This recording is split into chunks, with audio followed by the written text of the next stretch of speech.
warahmatullahi wabarakatuh. Perkenalkan, nama saya Selsa Dayang dengan NIM 2202-6042. Dalam video ini saya akan membahas terkait bab 1 dari buku Lokalisasi Kekuasaan di Indonesia, Otoritarianisme. Proses desentralisasi yang sebenarnya sangat berantakan dan juga kontradiktif sedang diproduksi dalam berbagai kajian dominan yang menggunakan perspektif dari neo-institusionalisme yang diilhami dari neoliberalisme ekonomi. Namun, masalah-masalah yang berkaitan dengan desain kelembagaan ini, partisipasi masyarakat sipil dan pemberantasan korupsi, untuk menyebut beberapa tidak dapat ditangani secara memadai, berdasarkan narasi yang disterilisasi dari aspek politik. Saat ini, Indonesia memiliki reputasi sebagai salah satu negara paling korup di dunia. Transparansi Internasional mencatat Indonesia sebagai negara ketiga terkorup di dunia berdasarkan survei tahun 2001 dan 2002. Memang ada perbaikan yang dicapai pada tahun 2003 ketika Indonesia menempati posisi 122 dari 133 negara yang disurvei dan posisi 130 dari 163 negara pada tahun 2006.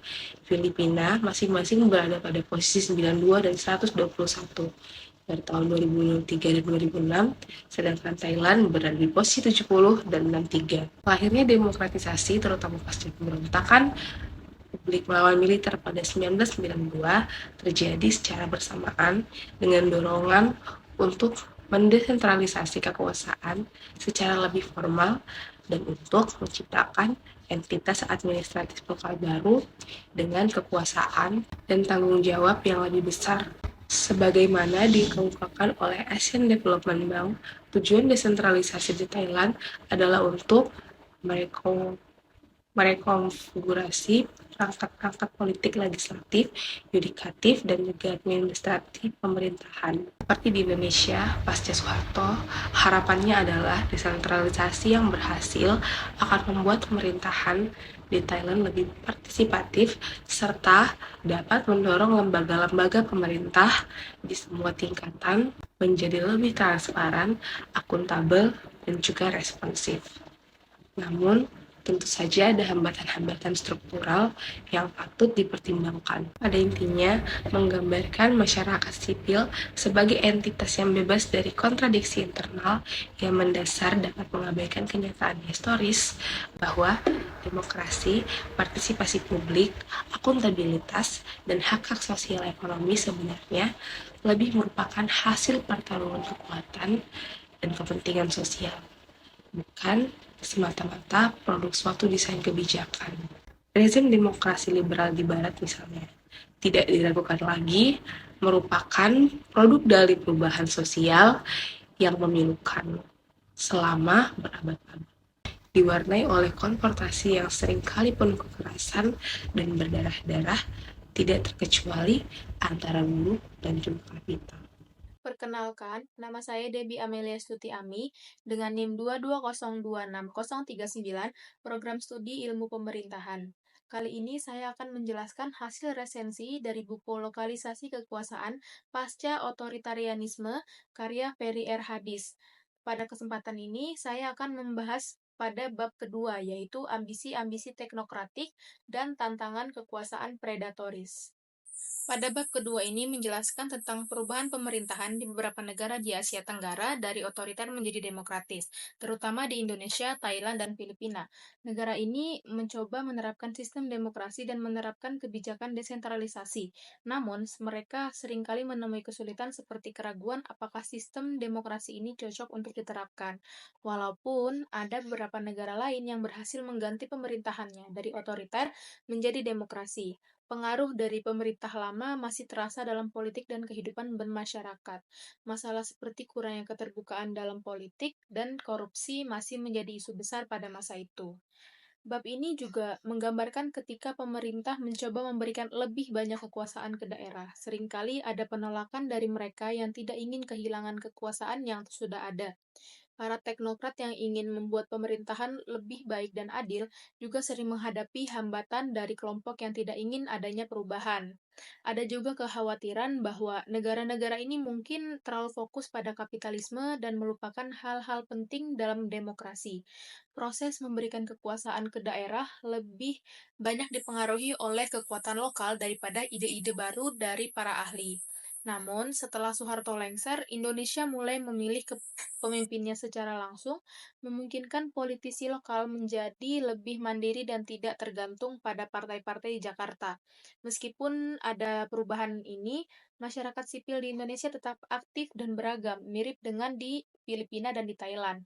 Organisasi buruh, bisnis, dan lembaga swadaya masyarakat masih berperan penting, meskipun juga terlibat dalam politik kekuasaan yang tidak selalu positif, seperti premanisme dan milisi yang mempengaruhi Orde Baru.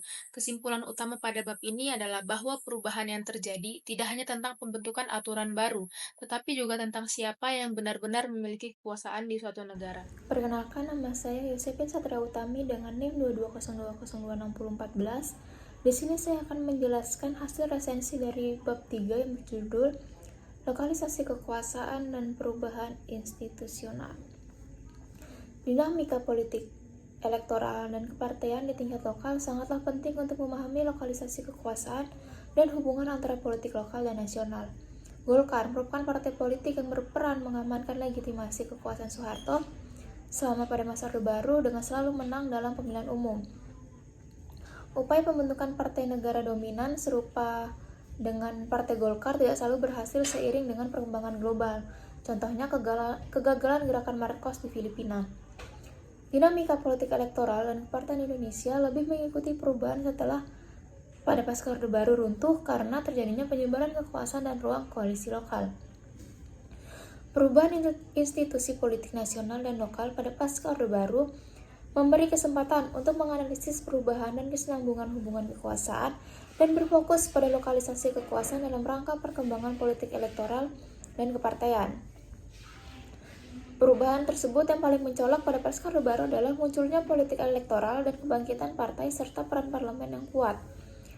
Pemilihan legislatif dan presiden pada tahun 1999 dan 2004 menandai perubahan sistem politik Indonesia.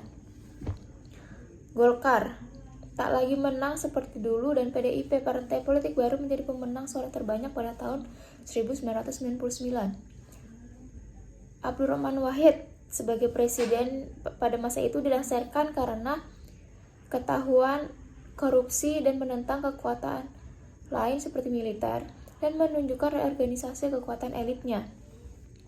Ada pandangan yang menyebutkan bahwa Indonesia telah memasuki jalur demokrasi meski adanya kekhawatiran keterlibatan terhadap militer.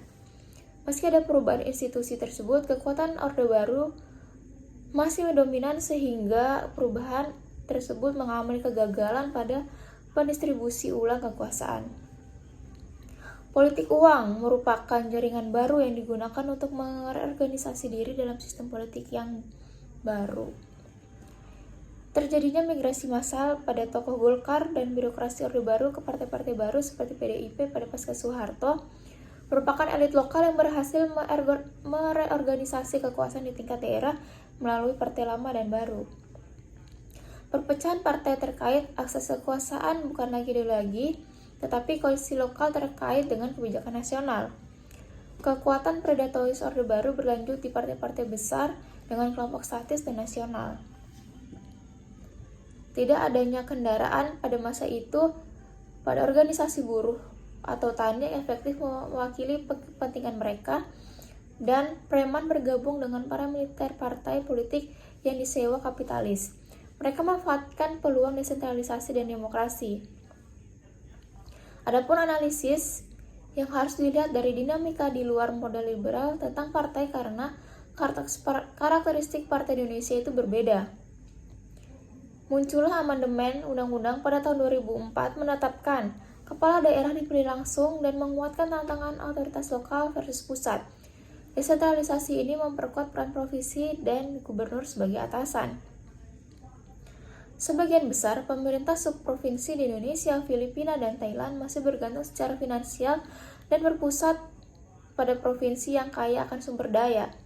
Masalahnya, bukan hanya kurang kemauan politik untuk desentralisasi, tetapi adanya perebutan kepentingan antara kelompok nasional dan subnasional.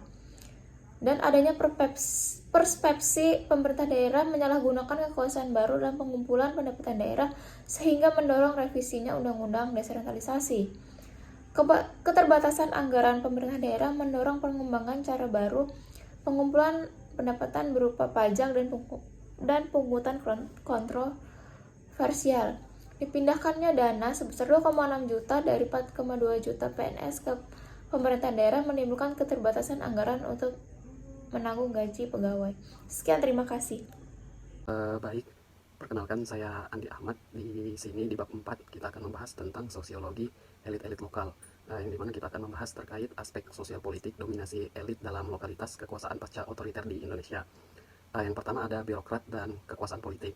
Di Rusia pasca Soviet, banyak birokrat penting lama era komunis telah mengambil kembali atas posisi-posisi penting dalam pemerintah lokal bahkan di era reformasi Yeltsin awal, serta mampu menggunakannya dengan baik dalam kontestasi elektoral. Juga berlaku di Sumatera Utara. Sejumlah besar kepala daerah di sini merupakan birokrat lama era Orde Baru. 16 dari 22 orang yang terpilih sejak jatuhnya Soeharto sampai 2002 adalah orang-orang seperti itu. Ilustrasi atas model birokrat mudah ditemukan di sini. Kebangkitan birokrat dengan ambisi politik yang semakin besar merupakan bukti bagaimana dominasi Orde Baru terus berlanjut, terlepas dari berbagai perubahan kelembagaan yang terjadi di berbagai tingkat pemerintahan sejak 1998. Namun demikian, penting untuk digarisbawahi bahwa faksi lama dari birokrat ini tidak selalu memenangkan kontestasi elektoral. Yang kedua ada pengusaha dan politik. Para pebisnis yang terjun langsung ke kancah politik lokal seringkali muncul sebagai rival utama birokrat Orde Baru dalam memperebutkan kekuasaan politik. Peran mereka patut mendapat perhatian khusus dalam pembahasan bagian ini, di mana di Sumatera Utara contoh pengusaha politisi yang menonjol adalah Rudolf Pardede, anak dari keluarga dengan kerajaan bisnis di bidang perhotelan, properti, tekstil, dan industri lainnya. Meski tak terlihat ada pengusaha yang sangat ambisius terjun dalam dunia politik di Jawa Timur, ada juga individu seperti Ridwan Hisham, seorang pengembang real estate dan mantan ketua HIPMI cabang Jawa Timur, sebuah asosiasi pengusaha Indonesia Muda.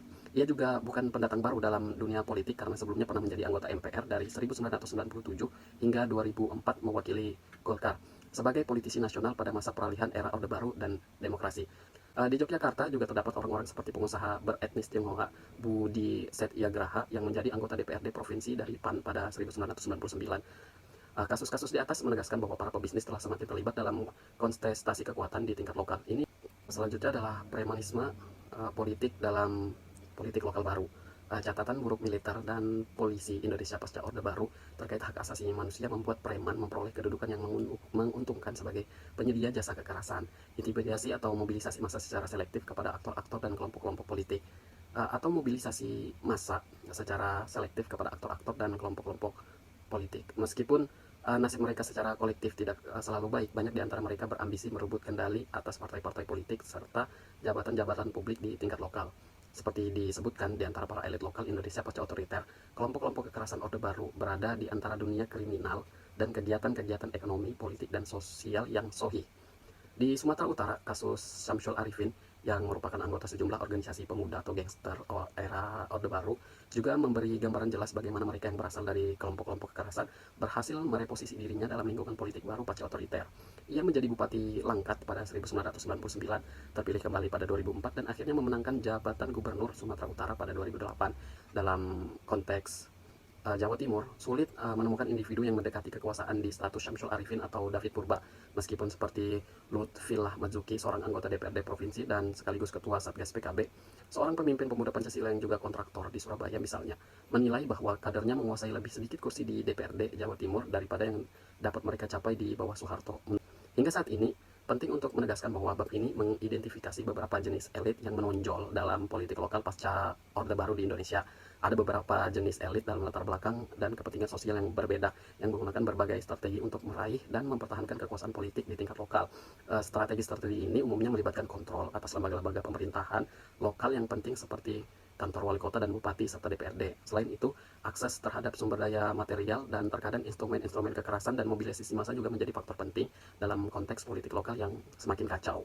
Namun, proses menuju kekuasaan lokal tidak selalu berjalan lancar. Perebutan kendali atas lembaga-lembaga dan sumber daya lokal, satu jabatan politik, cabang partai, dan kelompok milisi seringkali berlangsung dengan sengit, mahal, dan kadang-kadang melibatkan kekerasan. Berbagai jenis elit lokal yang telah diidentifikasi terlibat dalam persaingan semacam ini dalam era arena politik lokal pasca Orde Baru.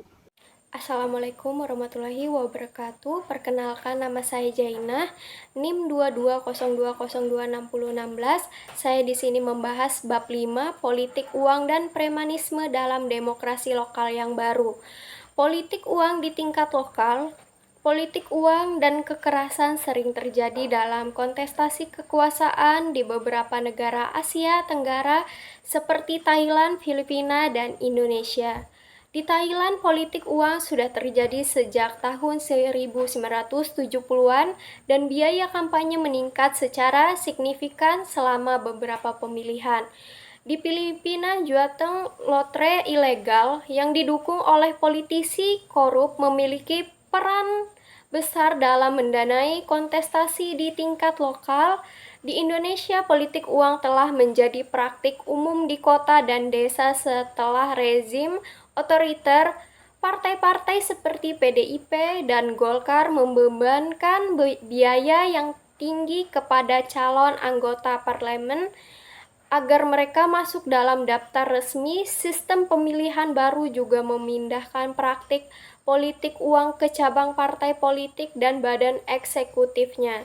Beberapa contoh kasus di Indonesia adalah di Medan, di mana anggota DPRD dari PDIP mengalami intimidasi fisik oleh pendukung calon dari Partai Golkar.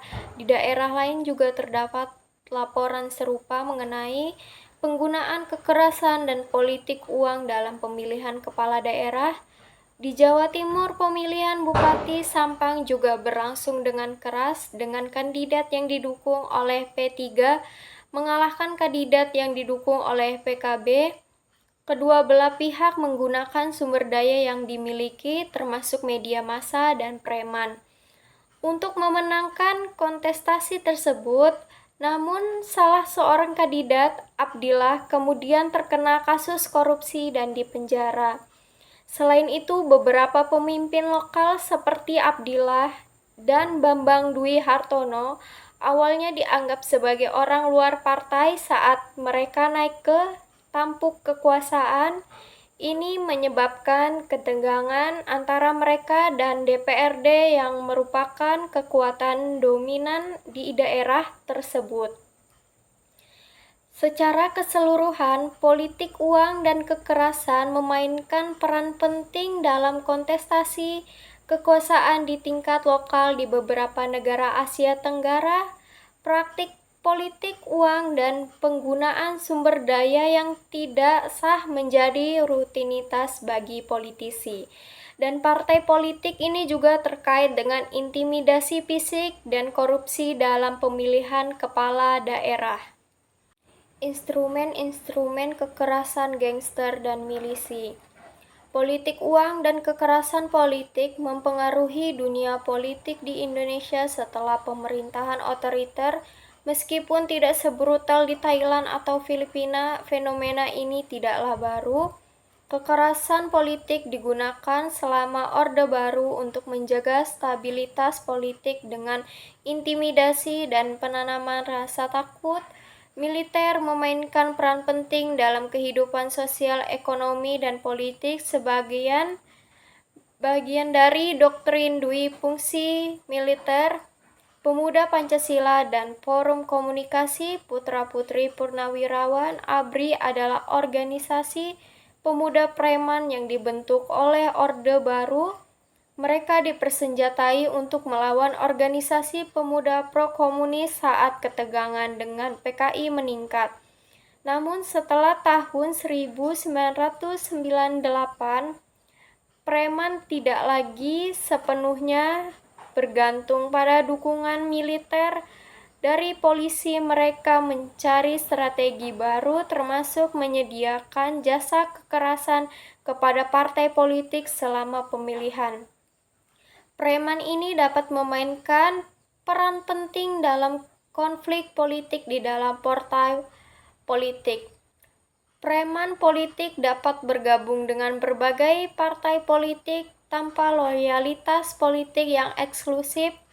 Mereka juga hadir dalam kesatuan dalam seperti FPI yang merekrut anggota dari era Orde Baru (PAP), juga dikaitkan dengan beberapa tokoh politik nasional terkenal. Kesimpulannya, politik uang dan kekerasan politik memainkan peran penting dalam dunia politik di Indonesia setelah pemerintahan otoriter. Organisasi preman termasuk dalam Kesatuan Islam terlibat dalam konflik politik. Meskipun ada kebebasan baru, banyak kelompok sosial termasuk buruh masih belum terorganisir dengan baik seperti pada masa Orde Baru. Halo, perkenalkan nama saya Muhammad Hendrianto dengan nomor NIM 22020260041 dari program studi Ilmu Pemerintahan kelas A angkatan 2022. Pada kali ini saya akan menyajikan sedikit resensi dalam bentuk penjelasan terkait pembahasan bab 6 dari buku Lokalisasi Kekuasaan Indonesia Pasca Era Otoritarianisme karya Fedi R. Hadis. Menurut saya buku ini cukup menarik untuk dikaji dan dibahas serta dibaca ulang karena buku ini membahas kejadian-kejadian silam terkait proses pembangunan politik di era pasca otoritarianisme, dan itu cukup menarik karena ibarat berkaca kepada sejarah, banyak hal-hal yang justru ternyata kita tidak ketahui terkait sejarah kita sendiri, dan itu adalah hal-hal yang membentuk proses demokrasi kita hingga ke demokrasi yang kita rasakan saat ini. Jadi lumayan prosesnya panjang sekali dan saya rasa sangat menarik untuk dibahas. Dalam buku ini sendiri ia menyajikan sekitar 6 bab dengan pembahasan yang sangat menarik, dibagi ke beberapa pembahasan yang sangat intens. Lalu pada kali ini saya akan menyajikan resensi dari bab 6 itu sendiri, di mana menurut saya bab 6 lumayan merupakan bab yang cukup spesial. Dari banyaknya pembahasan di masing-masing bab 6 ini adalah bab yang sangat menarik. Kenapa menarik?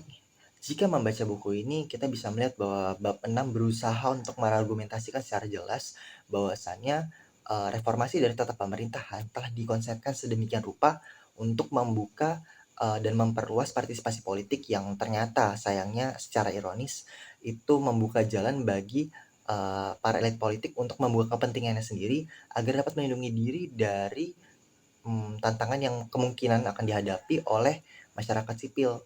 Jadi semua upaya-upaya yang dilakukan untuk memperluas partisipasi politik itu sudah dirancang sedemikian rupa supaya masyarakat sipil itu bisa dicegah ketika tantangan-tantangan yang ada itu menghadiri para elit politik lokal. Jadi itu cukup ironi, dan bab 6 ini secara garis besar berusaha untuk mengargumentasikan ini secara jelas dan padat. Hanya itu, secara teoritis, bab ini membagi fokus pembahasannya ke dalam 2 bahasan besar, yang di dalam 2 pembahasan ini terdapat 2 subpembahasan juga sebagai pelengkapnya. Pada pembahasan yang pertama, topik yang diangkat ialah buruh yang terorganisir dalam politik lokal.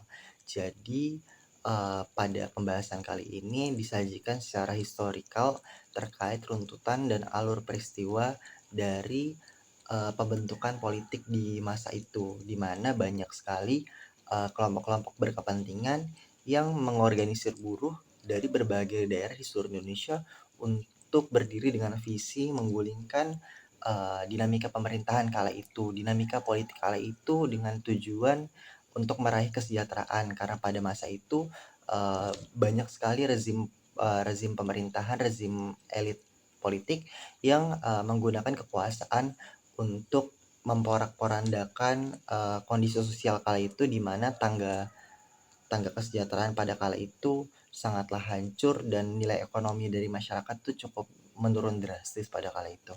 Pada pembahasan kedua, topik yang diangkat cukup mempertanyakan adanya demokrasi elektoral pada kala itu, karena dari hadirnya demokrasi elektoral pada kala itu memang partisipasi politiknya cukup meningkat secara drastis, tapi timbul pertanyaan ketika partisipasi politiknya meningkat secara drastis, kenapa kontestasi politiknya justru malah menurun juga secara drastis.